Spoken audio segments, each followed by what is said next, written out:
Hello বন্ধুরা, আসসালামু আলাইকুম। সবাই কেমন আছেন? আশা করি আপনারা ভালো আছেন। তো এটা হচ্ছে আমার একটা খুব পছন্দের বেগুন গাছ। বেগুন আসলে বিভিন্ন জাতের হয়ে থাকে। কালো বেগুন, গোল বেগুন, সাদা বেগুন, লাল মানে কি বলে, জাম বেগুন বলে অনেকে।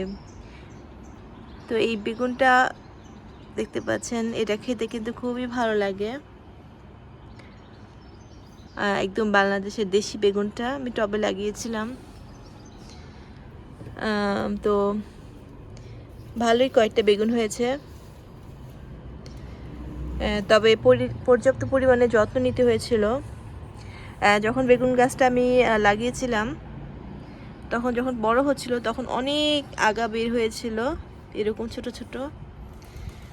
তো আমি সেগুলো সব কেটে দিয়েছি এবং কেটে দেওয়ার পরবর্তীতেই ফুল হয়েছে এবং ফুলগুলো থেকে বেগুন হয়েছে। আমি তেমন কোনো কৃত্রিম সার ইউজ করি নাই। শুধু যখন মাটিতে বেগুন গাছটা লাগিয়েছিলাম তখন একটু মাটির সাথে জৈব সার ইউজ করেছিলাম। তো আলাদা কোনো সার কিছু ইউজ করি নাই। তো সবসময় পানি দিতে হয় বিকেলবেলা, আমি বিকেলবেলা পানি দিই। তো এই তো হয়ে গেছে বেগুন গাছ এবং ফলও হয়েছে, ভালোই লাগতেছে। দেখেন বেগুন গাছে কাটাও আছে। আমি সবজি গাছ লাগাতে পছন্দ করি, ফল গাছও পছন্দ করি, মানে সব গাছপালা ফুল আমি খুবই ভালোবাসি। তো আমার পাশে আছে একটা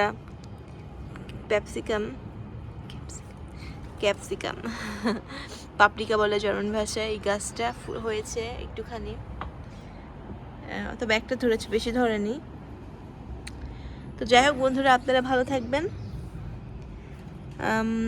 আবারও আসবো অন্য কোনো ভিডিও নিয়ে।